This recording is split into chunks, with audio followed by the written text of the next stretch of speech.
Hello बच्चों, welcome to my YouTube channel Devika studies. तो बच्चों, आज की इस वीडियो में हम क्लास 12th केमिस्ट्री के अनसोल्ड पेपर के 2025 के सेट नंबर 2 जिसका कोड नंबर है 347 केवी को लेकर आए हैं। तो आज की इस वीडियो में हम इसके एमसीक्यू को कराने वाले हैं, जो ये है क्वेश्चन नंबर 1। ठीक है।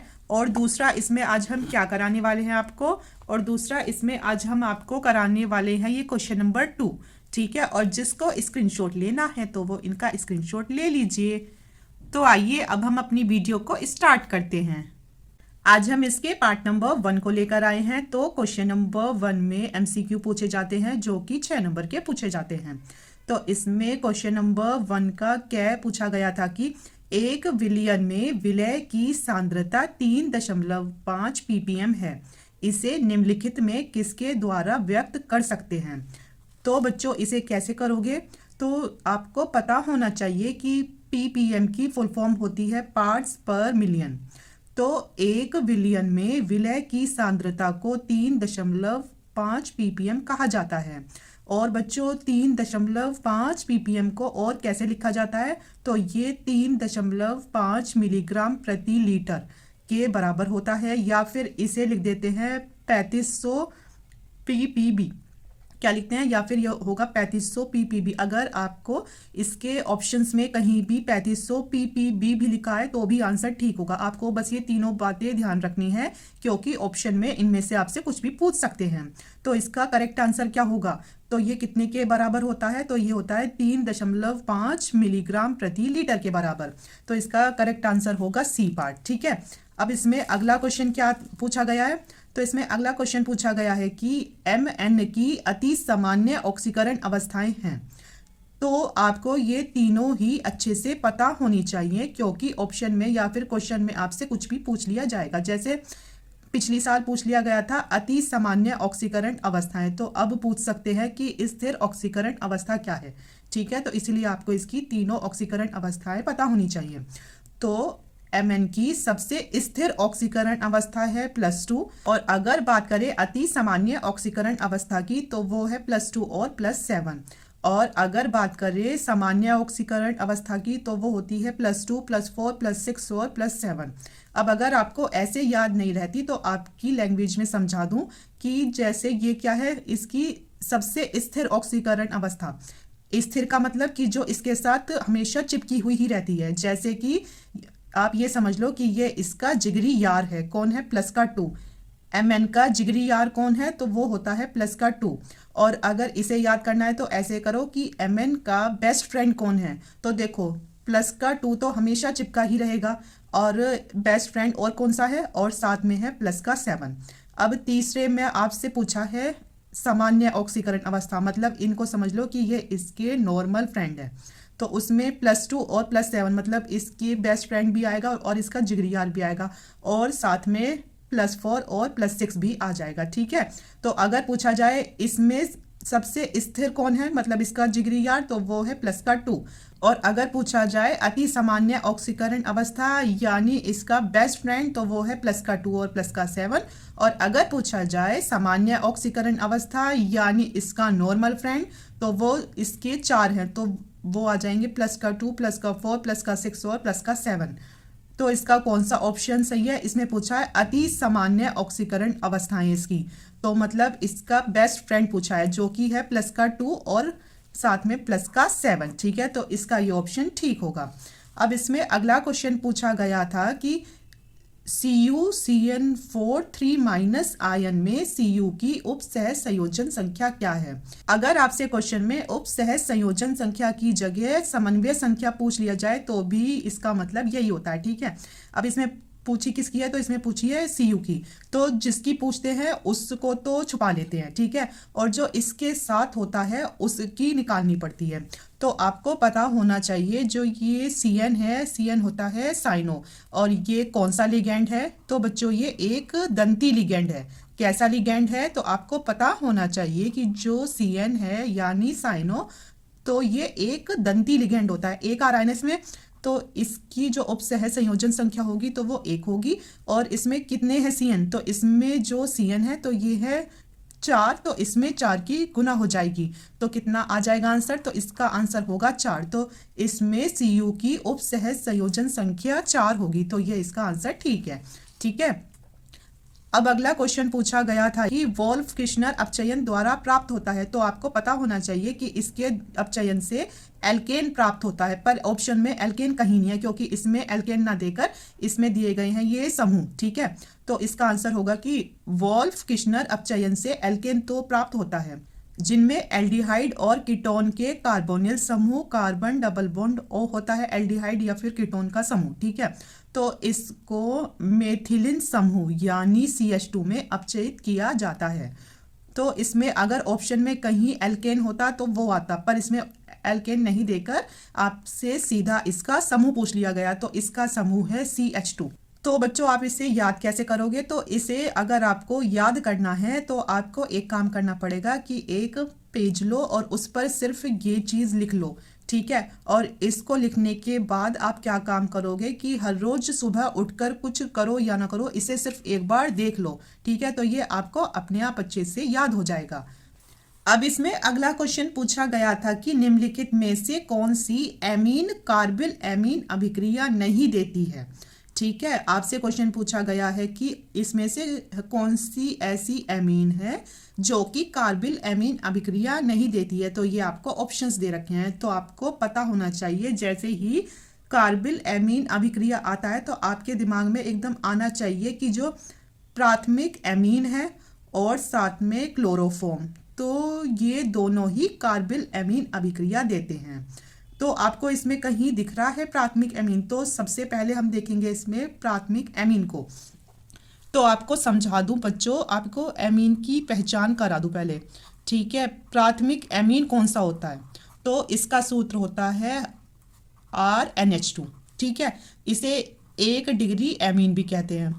अब बात करें हम इसमें द्वितीयक एमीन की, तो अब जैसे जैसे एमीन, अभी तो यहाँ 1 था, अब अगर एमीन यहाँ 2 डिग्री आ रहा है ना, मतलब कि द्वितीयक है, तो R इसमें 1 की जगह होंगे 2, और जैसे जैसे R बढ़ जाएंगे तो इसमें H जो है ख़त्म होता चला जाएगा, तो आ जाएगा RRNH। ठीक है, अगर बात करें तृतीयक एमीन की, तो इसमें R कितने हो जाएंगे? तो इसमें R हो जाएंगे 3, 1 2 3 R हो चुके हैं। तो अब इसमें से एक H और हट जाएगा क्योंकि उस H की जगह ये R आ गया, तो ये आ गया। ठीक है, तो इसको कहते हैं 3 डिग्री एमीन। तो अब आप खुद देखो कि आपको पता है कि जो प्राथमिक एमीन है तो वो कार्बिल एमीन अभिक्रिया देता है। तो प्राथमिक एमीन मतलब ये तो कार्बिल एमीन अभिक्रिया देगा जिसमें क्या है, NH2 है, और ये 2 डिग्री एमीन और 3 डिग्री एमीन कार्बिल एमीन अभिक्रिया नहीं देते हैं। ठीक है, तो आपसे क्वेश्चन में क्या पूछा गया है? तो इसमें पूछा गया कि इसमें से ऐसा कौन सा एमीन है जो कि कार्बिल एमीन अभिक्रिया नहीं देती है। तो बच्चों आपको पता है कौन देता है? तो NH2 देता है। तो आप ऑप्शन में ढूंढो, NH2 है तो फिर ये तो देता है, इसमें भी NH2 है तो फिर ये भी देगा, इसमें भी NH2 है तो फिर ये भी देगा, और इसमें कौन नहीं देगा?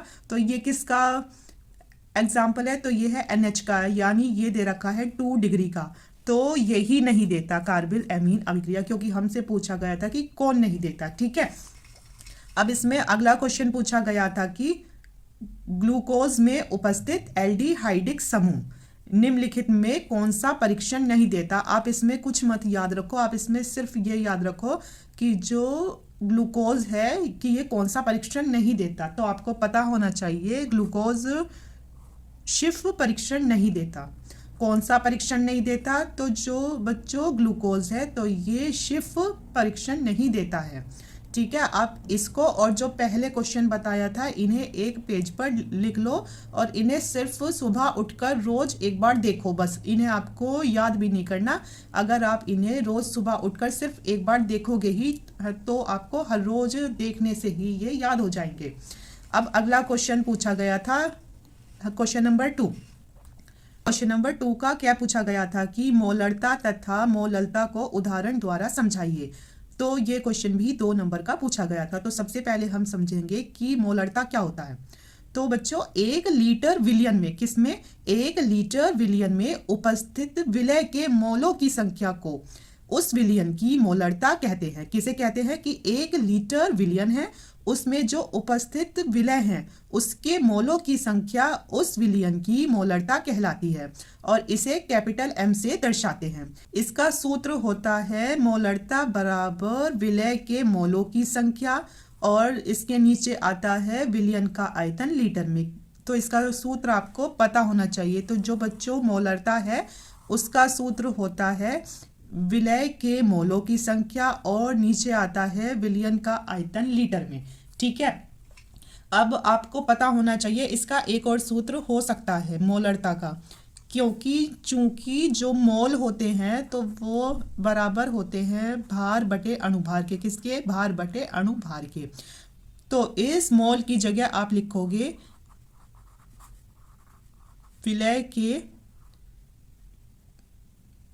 विलय का भार, है ना, और बटे में विलय का अणुभार। ठीक है, विलय का अणुभार और गुना क्या है?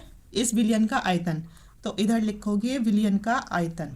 विलयन का आयतन किस में है? लीटर में। तो अगर इसे लीटर को आपको मिलीलीटर में चेंज करना है तो क्या करोगे? तो इसके लिए 1000 से गुना करनी पड़ती है, चूंकि 1 लीटर में 1000 मिलीलीटर होते हैं इसीलिए। ठीक है, और इसका सूत्र होता है M बराबर स्मॉल w गुना 1000 और अपॉन में M गुना कैपिटल V मिलीलीटर में। तो ये इसका सूत्र होता है। और अगर एग्जाम में आपसे इसका मात्रक पूछ लिया जाए तो वो क्या होता है?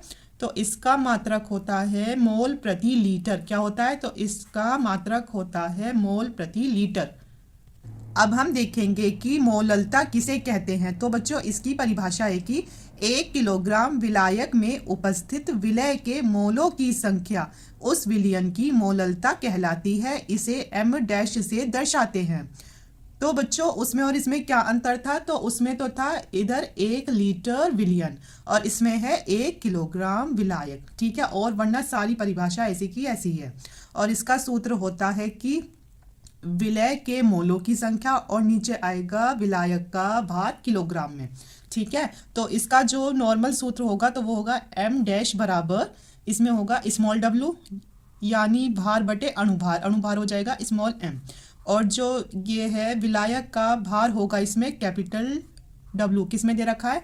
तो ये दे रखा है किलोग्राम में।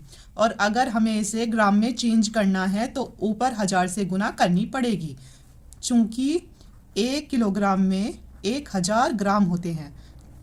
ठीक है बच्चों, और इसका मात्रक क्या होता है? तो इसका मात्रक होता है मोल प्रति किलोग्राम।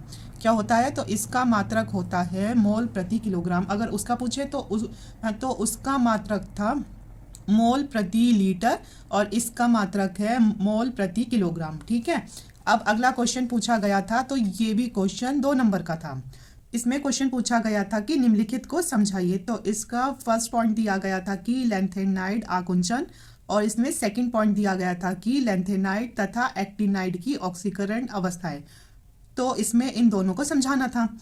तो फर्स्ट पॉइंट पूछा गया था कि लैंथेनाइड आकुंचन। तो बच्चों याद रखो कि आकुंचन हो या फिर इसकी जगह आपसे संकुचन भी पूछ लेंगे तो इसका मतलब एक ही होता है। और आकुंचन हो या फिर संकुचन हो इसका मतलब होता है बच्चों सिकुड़ना। क्या होता है इसका मतलब? आकुंचन हो या फिर संकुचन हो इसका मतलब होता है कि सिकुड़ना। ठीक है, तो इसके बारे में लिखोगे। इसमें आप एग्जाम में लिखकर आओगे कि लैंथेनाइड तत्वों के परमाणु क्रमांक बढ़ने के साथ साथ, मतलब कि जो ये लैंथेनाइड तत्व होते हैं उनके जैसे जैसे परमाणु क्रमांक बढ़ते जाते हैं तो उनकी जो परमाणु त्रिज्या और आयनिक त्रिज्या कम होती जाती है। तो बच्चों लैंथेनाइड जो तत्व होते हैं जैसे जैसे उनके परमाणु क्रमांक बढ़ते जाते हैं तो उनकी आयनिक त्रिज्या और ये परमाणु त्रिज्या कम होती जाती है। अब जैसे कोई परमाणु है इतना बड़ा, तो उसमें क्या हो रहा है, जैसे जैसे उसका परमाणु क्रमांक बढ़ता जा रहा है, मतलब ये इतना था, ये इतना, ये इतना, तो जो उसकी परमाणु त्रिज्या और आयनिक त्रिज्या है तो वो कम होती जाएगी। और जब वो कम होती जाएगी तो इसका मतलब कि इनका आकार भी ऐसा हो जाएगा छोटा। ठीक है, इनका आकार ऐसा हो जाएगा। ये था आकार, तो ये हो जाएगा ऐसा। तो इसे ही कहते हैं कि ये सिकुड़ जाते हैं, ठीक है। तो इसमें आप लिखोगे कि लैंथेनाइड तत्वों के परमाणु क्रमांक बढ़ने के साथ साथ इनकी परमाणु त्रिज्या और आयनिक त्रिज्या कम होती जाती है, जिससे इनके परमाणुओं और आयनों का आकार कम होता जाता है, और आकार में कमी होने की घटना को ही लैंथेनाइड आकुंचन कहते हैं। कि जो इनका आकार पहले इतना था फिर इतना हुआ, पर वो क्यों हुआ, तो वो इसलिए हुआ कि इनका परमाणु क्रमांक तो बढ़ता जा रहा है और इनकी परमाणु त्रिज्या और आयनिक त्रिज्या कम होती जा रही है, तो जो उनका आकार है तो ये भी कम होता जा रहा है। तो आकार में कमी होने की घटना को ही लैंथेनाइड आकुंचन कहते हैं। अब इसका एग्जाम्पल है कि क्या क्या है इसका एग्जाम्पल, कि जैसे अगर हम लेते हैं Ce से Lu तक, यानी सीरियम से लुटेनियम तक, है ना, लुटेटियम तक। तो बच्चों इसमें क्या होगा कि अगर हम चलते हैं Ce से Lu तक जाने पर इनका जो मतलब परमाणविक त्रिज्या है तो वो 183 पिकोमीटर से 173 पिकोमीटर तक घट जाती है, तथा यह कमी केवल 10 पिकोमीटर है, ठीक है। इसी प्रकार अगर ये आयन आ जाए पर, मतलब 3+ आ जाए, तो आयन तक जाने पर आयनिक त्रिज्या 103 पीएम का मतलब है पिकोमीटर से घटकर 85 पीएम यानी पिकोमीटर रह जाती है, और यह कमी केवल 18 पिकोमीटर है, ठीक है। तो ये था हमारा लैंथेनाइड आकुंचन। अब दूसरा पॉइंट देखेंगे हम, जो कि पूछा गया था कि इनकी ऑक्सीकरण अवस्थाएं क्या क्या हैं। तो बच्चों इनकी ऑक्सीकरण अवस्थाएं कैसे बताओगे, तो इसमें लिखोगे आप कि लैंथेनाइड सीमित ऑक्सीकरण अवस्थाएं प्रदर्शित करते हैं, और जबकि एक्टिनाइड जो हैं तो ये अधिक संख्या में ऑक्सीकरण अवस्थाएं प्रदर्शित करते हैं। यानी इनकी जो ऑक्सीकरण अवस्था होगी तो उसमें 7 भी आएगा, 6 भी आएगा, और जबकि जो हमारा लैंथेनाइड है तो ये सीमित ऑक्सीकरण अवस्थाएं यानी +2, +3 और +4 ही प्रदर्शित करते हैं, जिनमें +3 ऑक्सीकरण अवस्था सबसे सामान्य है। यानी आप याद रखो कि जो लैंथेनाइड है उसकी ऑक्सीकरण अवस्था +3 है, आपको जहां भी दिखेगी अधिकतर ये ही दिखेगी, मतलब कि ये इसका जिगरी यार है तो इसके साथ चिपका हुआ ही रहेगा।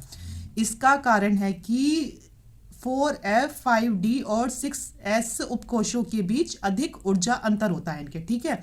और जबकि एक्टिनाइड अधिक संख्या में ऑक्सीकरण अवस्थाएं प्रदर्शित करते हैं, क्योंकि इसमें तो था 4F, 5D, 6S और इसमें है 5F, 6D, 7S।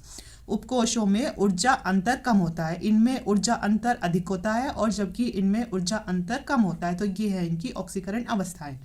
अब अगला क्वेश्चन पूछा गया था कि उपसह संयोजन यौगिकों में संयोजकता आबंध सिद्धांत को समझाइए।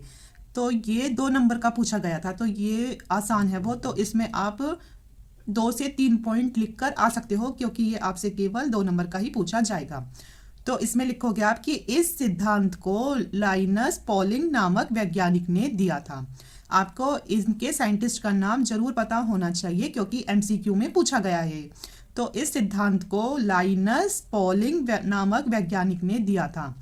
इस सिद्धांत के अनुसार उपसह संयोजक यौगिकों के त्रिविम ज्यामिति और अनुचुंबकीय गुण को समझा जा सकता है। मतलब इस सिद्धांत से किसे किसे समझा जाता है, तो इस सिद्धांत से उपसह संयोजक यौगिकों के त्रिविम ज्यामिति और अनुचुंबकीय गुण को समझा जाता है, और इसे ही VBT का सिद्धांत भी कहते हैं। तो आपसे एग्जाम में ऐसे ना पूछ के सीधा पूछ लेगा कि VBT का सिद्धांत क्या है, ठीक है।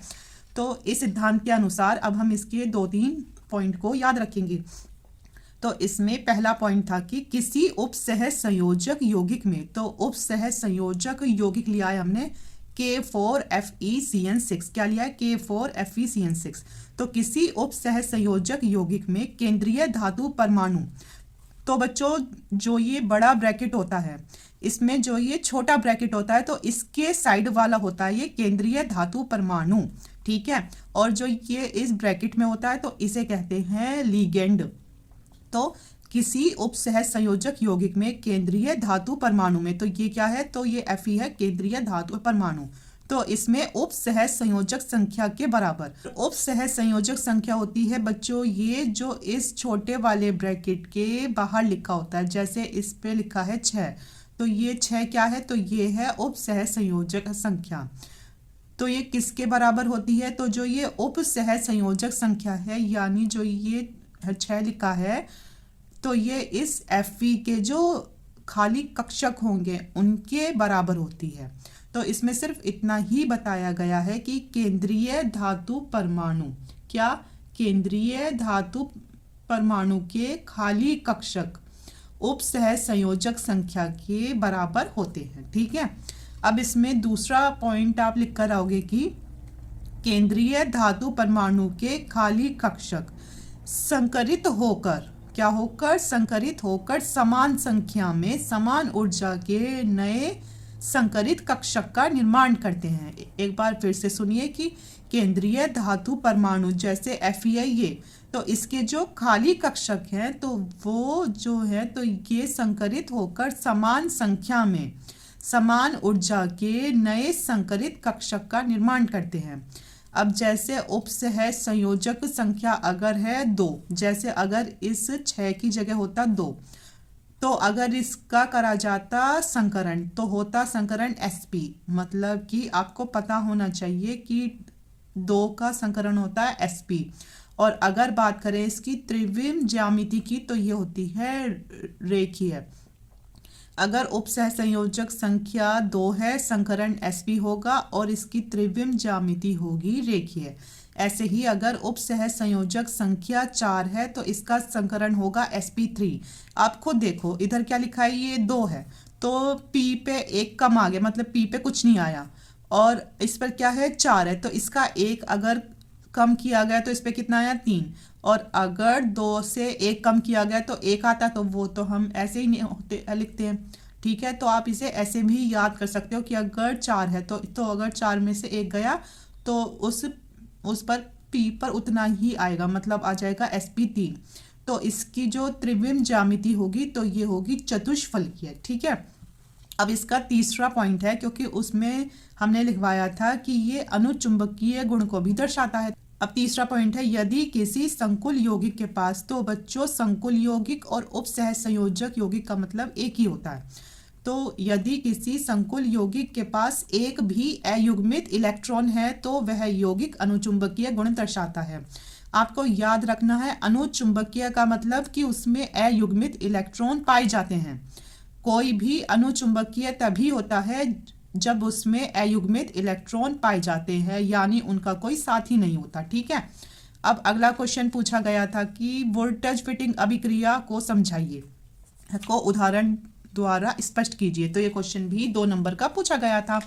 तो आइए सबसे पहले हम समझते हैं कि वोल्टेज अभिक्रिया क्या है। तो बच्चों शुष्क ईथर की उपस्थिति में, किसकी उपस्थिति में, शुष्क ईथर की उपस्थिति में जब एल्किल हैलाइड, एल्किल हो गया R और हैलाइड हो गया FClBrI, मतलब इनकी जगह कुछ भी रख सकते हो चारों की जगह, पर अधिकतर आप इसमें रखना Cl को। ठीक है, और R में आप रखना CH3 को। ठीक है, कि हाँ क्योंकि ये आसान होते हैं।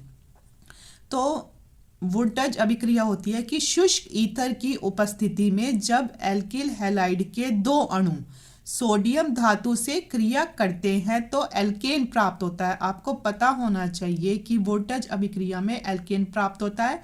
तो वो कैसे होता है कि इसमें एल्किल हैलाइड के 2 अणु ले लेते हैं और ये सोडियम धातु से क्रिया करते हैं। अब एल्किल हो गया CH3, तो लिया हमने CH3, और हैलाइड का मतलब इसमें से ले लो तो आ गया CH3Cl प्लस CH3Cl, क्योंकि इसके 2 अणु लेने हैं। तो ये क्या है, तो इन दोनों का नाम है मेथिल क्लोराइड। क्या नाम हो गया, तो इन दोनों का नाम है मेथिल क्लोराइड।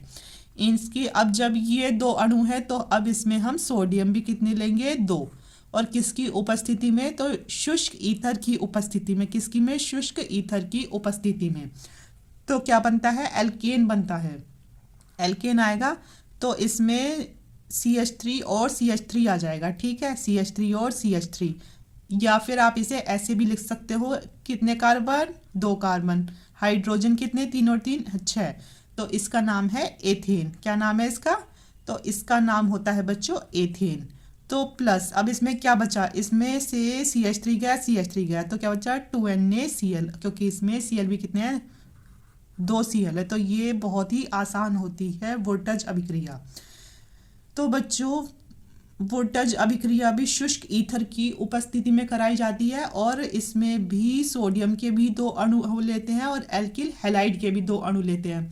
और जबकि जो ये फिटिक अभिक्रिया है तो ये भी डिट्टो ऐसी होती है। इसमें क्या होता है, इसमें सब बिल्कुल ऐसी होता है, पर इसमें एल्कील की जगह एरिल हैलाइड लिया जाता है। क्या लिया जाता है उसमें, तो उसमें बस एरिल हैलाइड लिया जाता है। तो फिर आप खुद देखो कि आपकी हेल्प के लिए एग्जामिनर ने भी कितना अच्छा क्वेश्चन दिया है कि ये दोनों अभिक्रिया बिल्कुल सेम है, तो एक ही क्वेश्चन में दे दी। ठीक है, अब अगली है फिटिक अभिक्रिया। तो देखो ये भी बिल्कुल ऐसी है। तो इसमें भी शुष्क ईथर की उपस्थिति में जब एरिल हैलाइड के 2 अणु सोडियम धातु से क्रिया करते हैं तो डाईफेनिल बनता है। क्या बनता है, डाईफेनिल बनता है। तो एरिल होता है बच्चों बेंजीन रिंग, एरिल होता है बेंजीन रिंग, और हैलाइड आपको बताया था FCl और Br होता है, तो इसमें आपको Cl को लेना होता है। ठीक है, तो इसके 2 अणु ले लेते हैं हम बेंजीन रिंग के, और साथ में ये तो हो गया एरिल, लेकिन साथ में क्या है, तो इसमें हैलाइड भी होता है, तो हम ले रहे हैं क्लोरीन, ये आ गया। तो इसका इन दोनों का नाम क्या है, तो इन दोनों का नाम होता है क्लोरोबेंजीन। क्या नाम है इन दोनों का, तो इन दोनों का नाम होता है बच्चों क्लोरोबेंजीन। और इसमें सोडियम के 2 अणु लेते हैं और शुष्क ईथर की उपस्थिति में कराते हैं। और आपको यहाँ खुद ही कितनी है बेंजीन दिख रही हैं, तो यहाँ है 2 बेंजीन। तो इसमें जो प्राप्त होगी तो ये एक साथ जुड़ी हुई 2 बेंजीन ही प्राप्त होती हैं। अब 1 और 2 हैं, तो लिखेंगे हम इसमें डाई और फेनिल। ठीक है, तो क्या आ जाएगा, तो ये आ जाएगा डाई फेनिल, और प्लस क्या बचेगा, 2NaCl बचेगा। ठीक है, तो बच्चों आज की वीडियो में इतना ही। आज की वीडियो में हमने क्वेश्चन नंबर 1 और 2 कराया, और जिसको वीडियो पसंद आई हो तो अपने दोस्तों के साथ ज़्यादा से ज़्यादा शेयर कीजिए और हमारे चैनल को सब्सक्राइब कीजिए। Thank you so much.